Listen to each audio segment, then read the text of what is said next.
Drage Hrvatice i poštovani Hrvati, evo stigli smo u Split sa Hrastom, stigli smo u 10. izbornu jedinicu. Hrast je novi hrvatski politički pokret. Hrast je nastao u okolnostima naše potpune svijesti, iako nas pokušavaju drugačije učiti. Dakle, naše znanje nam govori da je Hrvatska zemlja koja ima izuzetna prirodna bogatstva, da Hrvatska ima izuzetnu ekološku očuvanost, da Hrvatska ima izniman geopolitički položaj, zemljopisne pogodnosti i da Hrvatska ima sjajan socijalni ili društveni kapital. To su osnovne pretpostavke kako bi hrvatsko društvo trebalo biti stabilno, sigurno, kako bi u njemu trebali živjeti sretni, zadovoljni i egzistencijalno zbrinuti ljudi. Nažalost, situacija u Hrvatskoj je potpuno suprotna. Hrvatska je jedna od najkorumpiranijih i najzaduženijih zemalja u svijetu.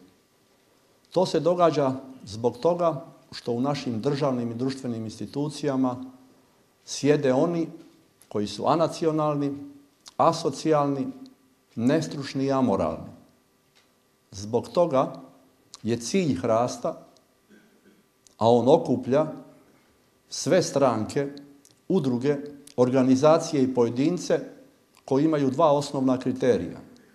Jedan je domoljublje, a drugi je da se nije sudjelovalo u pljački koja se događa u Hrvatskoj. Cilj takvog Hrasta, a Hrast to smo mi, svi skupa, dakle cilj Hrasta je izaći na sljedeće parlamentarne, lokalne i predsjedničke izbore i obaviti ono što se mora u Hrvatskoj. A to je pobijediti na svim tim izborima, a pobijediti znači u hrvatske državne i društvene institucije dovesti osobe koje su svojim životom dokazali i to domoljublje, a to znači da su to socijalno i nacionalno odgovorne osobe, da su stručne i moralne. Kada bude takvo stanje u hrvatskim institucijama, tada će Hrvatska biti ono što treba biti i ono što smo nastojali izboriti i što smo htjeli 1991. godine. U to herojsko doba nas je tada u izuzetno teškim okolnostima nosilo naše zajedništvo.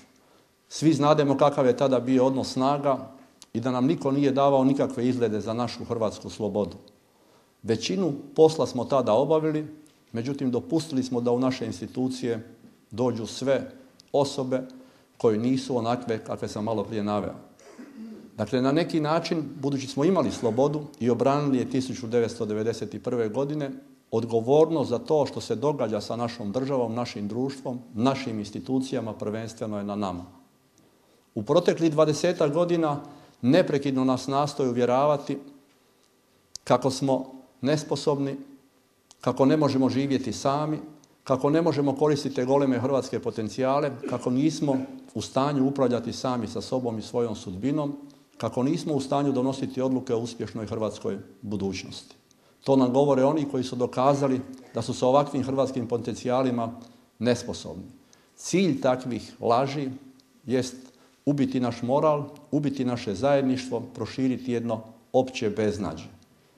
Međutim, vjerujem da u ovom naraštaju koji je nakon toliko stoljeća uspio, zahvaljujući i Božjoj pomoći, stvoriti samostalnu Hrvatsku državu, obraniti od srbijanske oružane agresije, postoji snaga, volja i zajedništvo koja možda jest uspavana, ali upravo zato se pojavio pokret Hrast koji to treba probuditi. Bog nam je dao slobodu, a sloboda znači odgovornost. Više se ne možemo kao prije 90. godine, 1990. izgovarati da je opasno utjecati na to što će se događati u Hrvatskoj. Sada je vrijeme slobode koju još uvijek imamo, a ta sloboda znači odgovornost. Hrast to smo mi, Hrvatska to smo mi i niko drugi, nitko neće urediti Hrvatsku osim nas. Sa tom sviješću pobijedimo na sljedećim i parlamentarnim i lokalnim i predsjedničkim izborima i osigurajmo i nama, a pogotovo našim naraštajima koji dolaze za nas, slobodnu i sretnu Hrvatsku. Hvala na pozornosti.